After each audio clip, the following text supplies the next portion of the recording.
now that the intention is shared, what I was starting to say is a little bit of inception level connection before content. My opening curiosity for you is what's a story about connection before content that you feel like actually teaches the concept or idea of connection before content better than a teacher?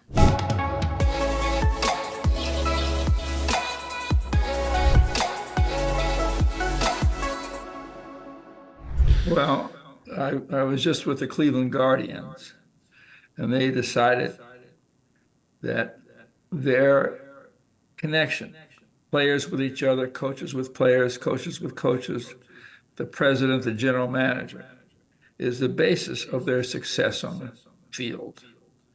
And they're an amazing job because they're players. Everybody's watching them every time they play. I couldn't live with that scrutiny, but they do.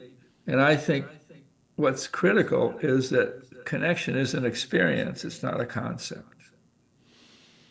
And so what we offer are a series of questions that as soon as the question is asked, you and I get connected. If I ask you, what's the crossroads you're at this stage of your life? And people say, I didn't come for that. I know you didn't come for that.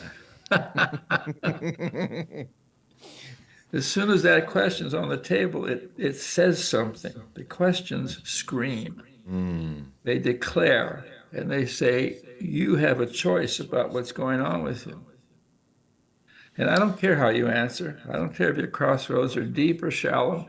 I don't know if you're torn about what kind of outfit to wear on Friday night.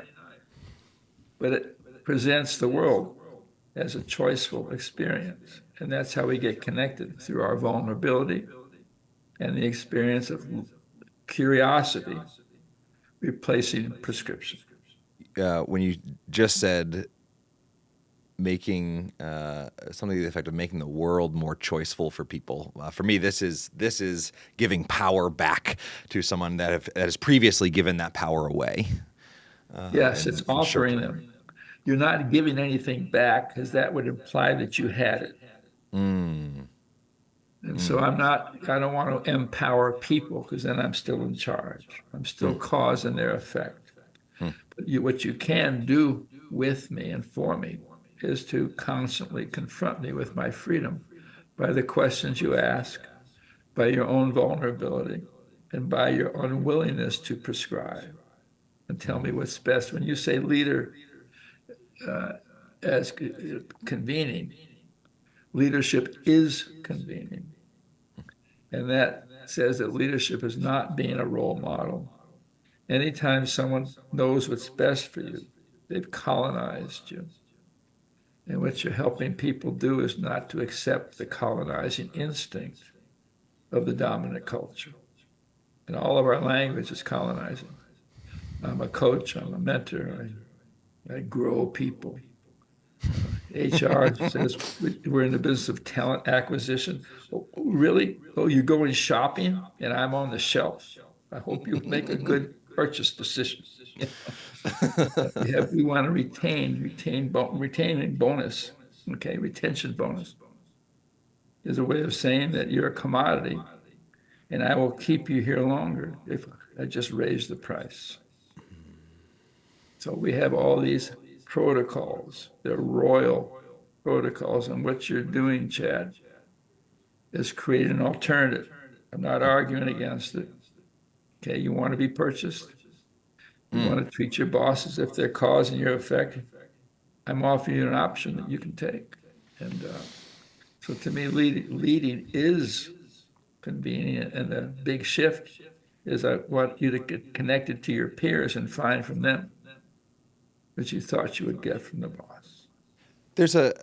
I think there's probably something to the, talking about connection before content as an experience rather than a concept, rather than an idea, rather than something that can be taught. One of the things I did years ago that I thought you'd appreciate is I changed my voicemail to say, hey, you're calling a smartphone. I probably already know how to reach you back by just pressing a button. And so instead of leaving that info, feel free to tell me what brings you joy, what's bringing you joy right now. And I have this library now of insurance agents and officials and inspectors, and And the first part of the voicemail sounds like this, and they're talking about their policy number and the thing they're going to share. And then it's like you flipped a switch in their brain, and they say, so I had this one insurance agent call, here's your policy number, blah, blah, blah. And what's bringing, on the weekends, I started doing stand-up comedy. Her being completely shifted. It was like two different people in the same voicemail. And this is on repeat over and over again. And I think that little anecdote is when you talk about the large scale of the Cleveland Guardians, when you talk about these big cultural shifts of gatherings and creating community, I think this is happening on a tiny level when you allow someone to be seen like that. It's the only place it happens. So part of the colonization is to believe in scale, to believe in speed, to believe in consistency. And what you're doing is you're inviting the caller to bring their humanity into their request. And you're saying they are waiting for your invitation. And you say, well, how do you change the world? Well, one voicemail at a time.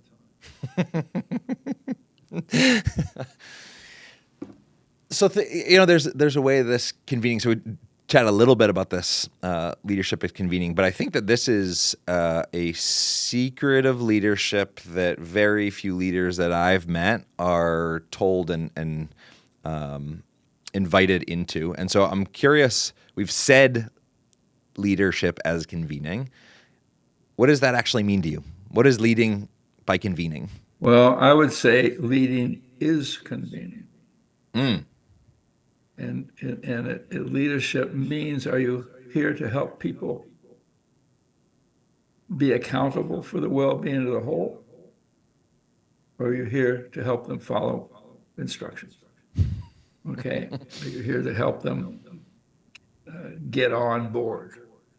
When we hire people, we call it onboarding, as if we're in the boat and they're in the water. And we're rescuing them from what fate has delivered up to this moment. And so to me, leadership means, you have to have bosses. I believe in bosses. I believe in the structure, because people have to, there's got to be some order. Somebody has to say, here's the rails within which we're marching. Here's the promise we made to the larger world, customer, supplier. Now, who do we want to be in delivering on that promise? The promise is not negotiable. This is not, hey, baby, what do you want to do? What do you want? It's not. There's as much structure and scaffolding in convening as there is in controlling. And we have the controlling protocols, Robert's Rules of Order in the public sector, a business meeting, town hall meeting, all of these things, a royal boss center, others watching. And if you have questions, write them on a card. We'll decide which ones to answer. Okay. We'll choose the easiest ones that we have good answers to. Yeah, exactly. I once gave a talk at Bell Labs, and I said, what was the questions that you didn't ask me? And he says, well, here's one. They said, where the hell did you get this guy? I wish you'd asked. I would have said, I don't know what the hell I'm doing here either. Leave me alone. So these protocols create customers. We treat employees and followers as consumers. And we think when they say, what's my future? And so leadership is to engage people. So with each other, decide what's best for them and the institution. And I don't have to choose. I don't care what you pay me. I don't care if you value me. I don't care what my future is. What I care about is fulfilling the promise of an institution, and they're noble promises. And so to me, it's always about either convening, engaging people as partners, having a voice, or whether you want people to get on board. And most leadership training treats the leader's cause, role model, visionary, coach, mentor. These are my people. Most surveys of employees say, how is your supervisor doing? Do you feel seen? Do you feel heard? Do you feel they have your interests at heart? All those questions send a message. And I believe that the questions we ask is the message we send. And I love the quote that says the research causes cancer in rats. All right. So if I show up and I'm looking for cancer, that's what I'll find. Yeah. Okay. And so stop asking the question of how's it going when it's over. I want to ask the question in the middle of your conference. Are you getting what you came for? That leaves us the rest of the conference for you to create the experience that brought you here. And even in that declaration, some people will say, no, I came to learn from the experts. Thank you. But at least you offer people the option to decide, well, how do I construct this conference? And the audience creates the performer. The reader creates the book. I write books. What am I writing about? Well, the reader will decide. I won't. I write a book to get it off my chest. Leave me the hell alone. There's It's a long answer to a question you didn't ask, but what the hell? Your answers are beautiful, almost as beautiful as your questions, Peter, but not quite. So I feel like one of the things we've kind of poked around, but not actually said the word of, is there's this conversation that happens around as a leader. How do I build trust? Right? How do I build trust at work? And I'm wondering, from your perspective and experience, what is missing in that conversation, or what are leaders often not told about building trust at work, and that as a concept? Well, that sentence treats it as an action plan. What can I do to build trust? As if I'm the architect, I'm the contractor, I'm making the room where trust will occur. So instead, if you know that trust matters, you say, how do we come together in a way we can be vulnerable with each other, no matter what the moment is? Is it a business meeting? The small group to me is the image, okay, the artifact of building trust. And it takes anywhere from 9 to 11 minutes. And what you're offering in your connecting conference is people to accelerate, okay, connection, accelerate trust. And trust means that I can be fully who I am in the presence of you. Trust is not negotiable. If you do this, I'll trust you. It doesn't occur that way. Then both of us are waiting for something to happen. And so you're inviting people, and you say, how do I design experiences for people where trust occurs, not I build? And if people say, well, I want to know whether I can trust you, boss, you know what you say? I have the same question. Every morning I wake up and I think, oh my God, I'm living into a role in a future that I'm trying to believe in. And so trust is built when people express their doubts. What doubts do you have about what we're doing here? This is baloney. I want leader as leader. I don't want this convening stuff. And you know what you say in the face of that? Thank you. What do you have in mind for me? Nothing comes to me at the moment. That's not what I want from a leader. I know it's not. Thank you. Don't go. Break into small groups. I didn't come here for that. I want to know what you think and where we're headed. I know you do. Now break into small groups. I know it's not what you came for. And I'm not interested in your expectation. They're too low. When I first heard you share that idea that someone comes and they're disappointed, they didn't get what they expect. They're like, wow, breakouts. Like, I came to listen. I came to hear what person at the front of the room, person behind desk, behind podium had to say. The corner office. And I think you have who you are. You have this way of, I feel like, eye contact, look at them, and with a very interesting blend of sternness and love, say, I didn't come here to meet your expectations. I know. And offer them back to them. Okay, go ahead. Groups of 3. Yeah, but don't leave. But don't leave. Interesting. Okay, we need you in the room. And if you don't want to answer the question, just pass. But we need you in the circle. We need doubt. And then you ask questions like, what's the no you've been postponing? As soon as I answer that question, I'm doomed. Because that question treats me as an agent.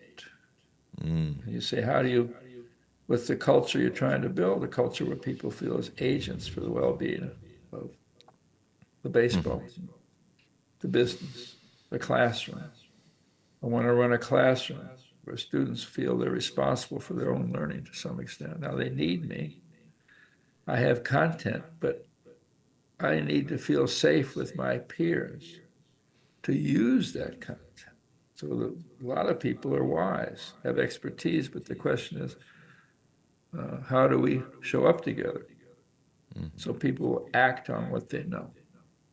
And you see that in 1,000 ways. Any health world knows that if people don't talk to other people about the struggle to stay healthy, they won't. And a friend of mine's a heart surgeon. So there's expertise, okay? He knows how to cut and he knows how to sew. Doesn't get any better than that. The ultimate quilt. And he knows. His name is Paul Ulick, that if he doesn't get them in groups talking about how hard it is to prevent the next heart incident, they're coming back. And the ones who never come back are the ones that convene the group. So there's something about being in a group talking about how hard it is. All this, and it's true for leadership, it's true for management. People talk about the experience and what they want to create here. That's what the questions do with each other. Then all of a sudden they begin to realize that I can trust these people. Right? To trust a person means there has to be an absence of knowing what's best for me. As soon as you act as if you know what's best for me, it's over. Either I have to fight it or yield. Thank you. There's nothing loving about a prescription. Which, knowing what's best for another person. When I look at the design, one of the things I like to do to kind of reflect what does your convening currently look like? What does your gathering currently look like? It's like, show me the agenda, show me whatever you've got on the list, and go through, and just as a thought exercise, take a highlighter out and just highlight all the points where you're going to ask for somebody else to engage or participate. And if there's not very much highlight, you've made a lot of choices for people. And so, in other words, the gathering is very much designed for consumption rather than contribution. And I think as soon as, but the nuance that you just taught me that feels like a little gift today is, as soon as you remember that the other folks in the room might know what's best for them, it almost dissolves any plan that we had for their life or for their hour or for their whatever that gathering was, is to actually just, and questions do that, right? Flips that back. Questions bring us together. Answers keep us apart. And what you said is remember. Remember is putting my pieces back together again. Remembering. I'm also, I have not thought about that word in the context of community and members of community and remembering communities. Even better. Yeah, which is, the idea of a question of sometimes you get a community meeting, something bad, something good happens in the town and people are gathered for it. Mm-hmm. The idea of connection before content, I think, and I'm kind of just having this thought in the moment, I guess that's all how most thoughts occur, that just a question that invites people to remember. I think something along the lines I've seen you offer is, when did you first begin to care about your community or about this community? They're That's what I remembering. used that question Yeah. after there was a shooting on Saturday night. And 150 people showed up expecting the police or somebody to do something about that. I said, thank you for coming. Break into groups of 4 with people you know the least. So your gift to the world, Chad, is you're teaching people to welcome the stranger. And when did you first start caring about Clifton Heights? And as soon as they answer that, they experience the idea that they're responsible for keeping their neighborhood safe. Well, let's think of, what was it, 140 people or so at that gathering?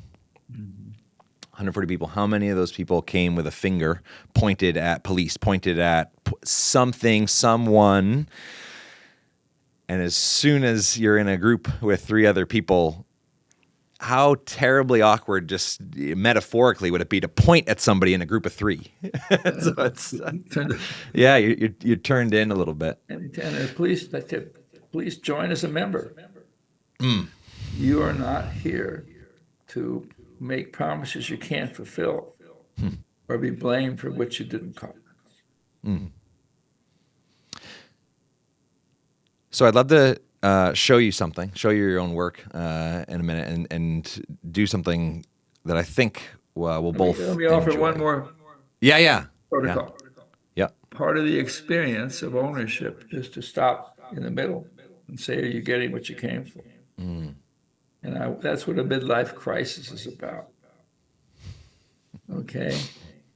So I'm 40-something years old. Now what?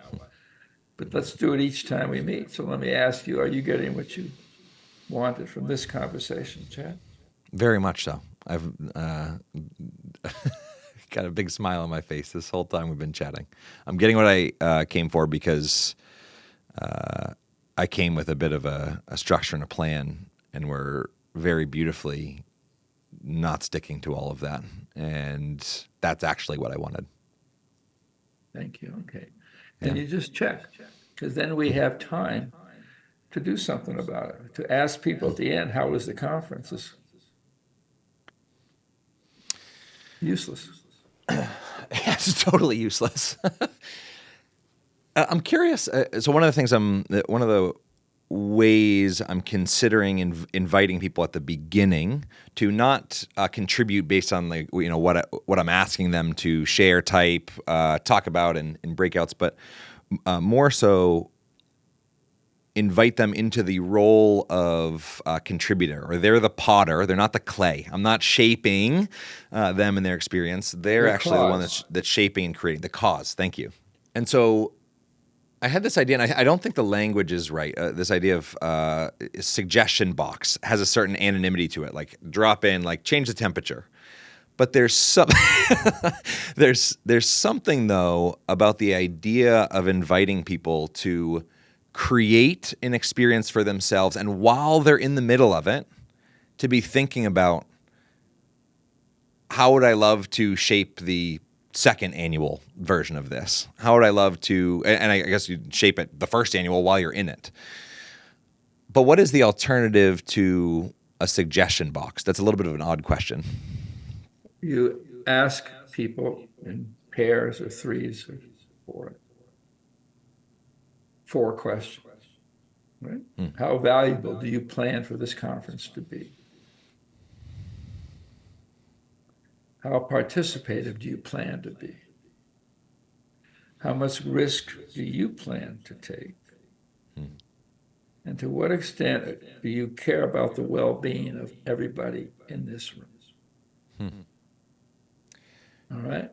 Now, and rate it from 1 to 7.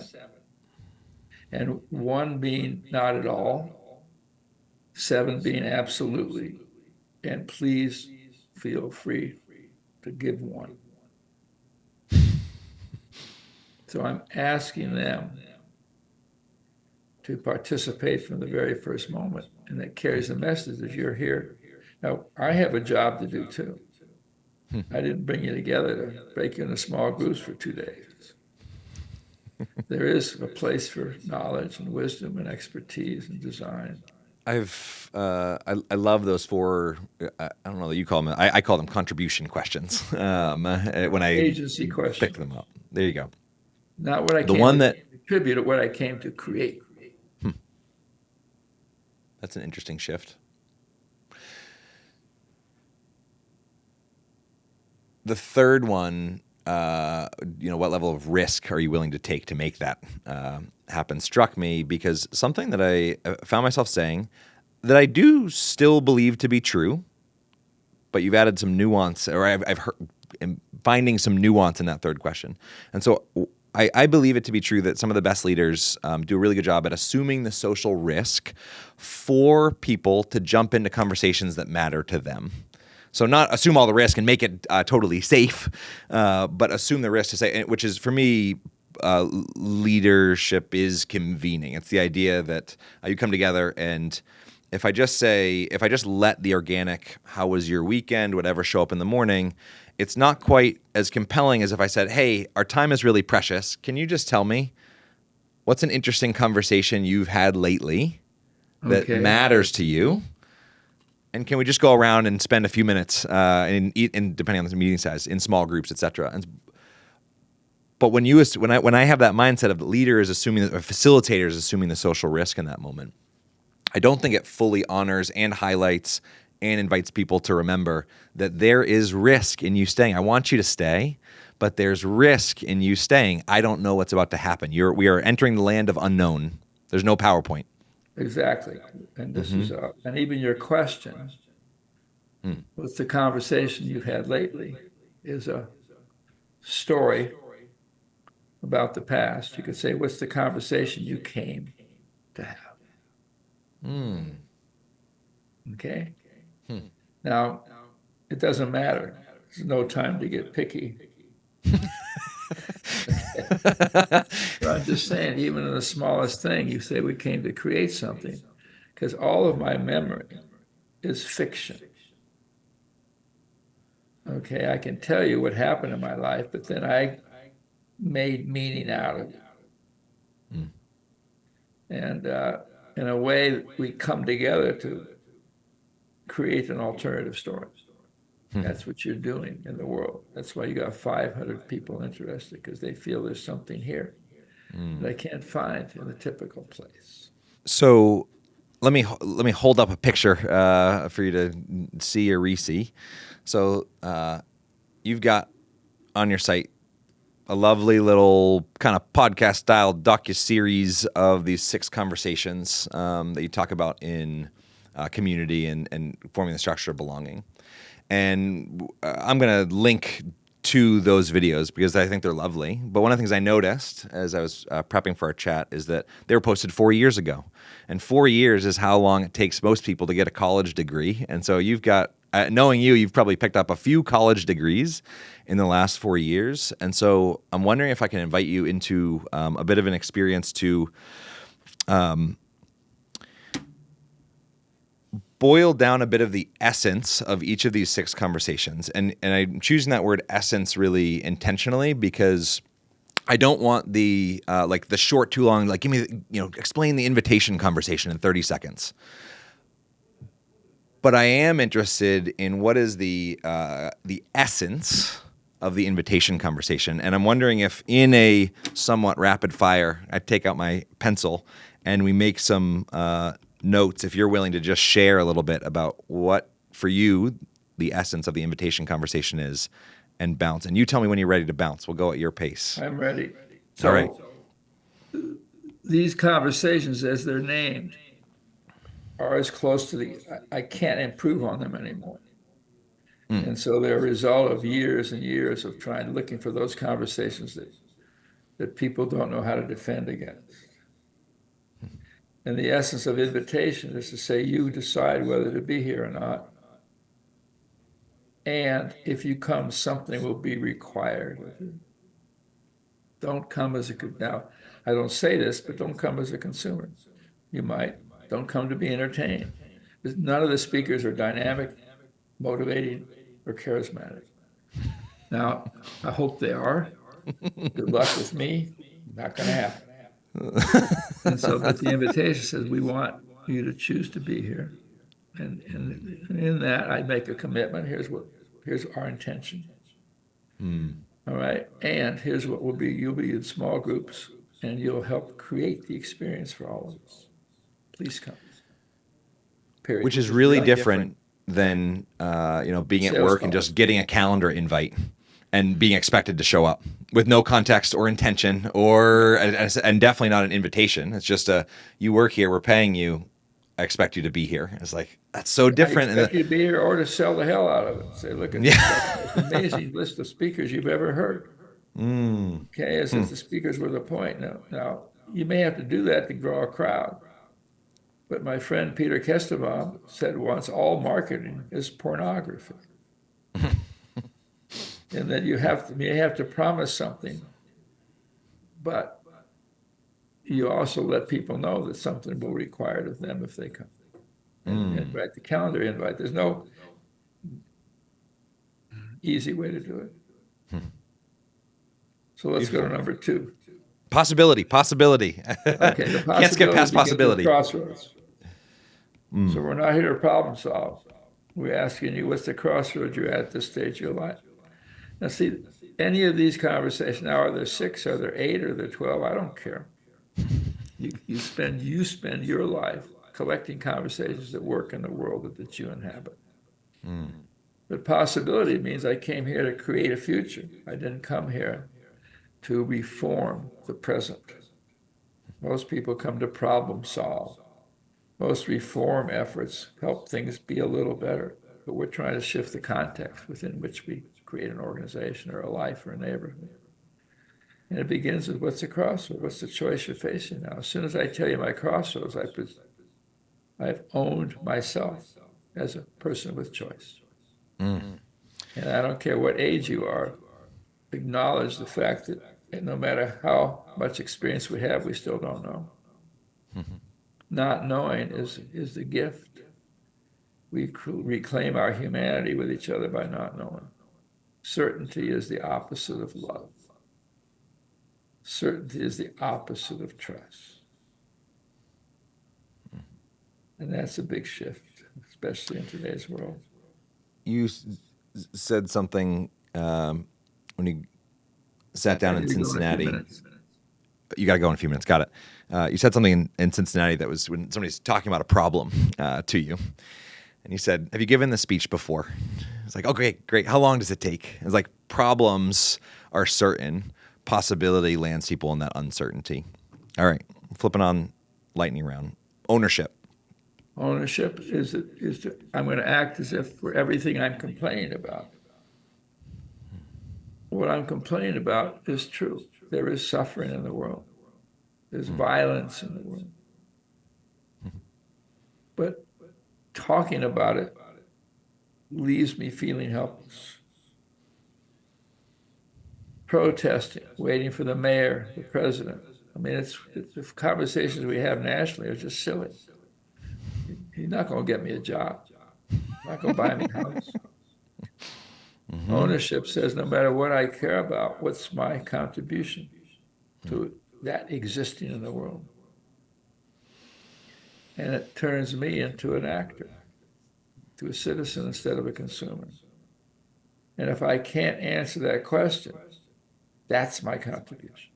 I don't know. I got nothing to do with look what management's doing. They bought this place. They built this. They started this thing. They laid off. They went into AI's replacing. I know they are. Okay. And so, what's your contribution to that happening? Hey, I'm innocent, man. If you had a contribution, what would it be? Oh, don't fool with me. I'm not going to be seduced by your cleverness. Then that's their contribution. They think they're audience. They think they're a witness to their lives. I feel like people often shy away from this one, but it feels quite important. It's probably the most important. And,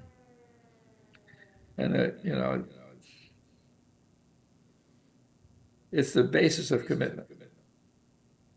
It's the basis of trust. If I care about trust, if I care about commitment, if I care about us having a future together, I have to be able to say no. And then there's levels of depth. The simplest, what doubts do you have about what we're doing?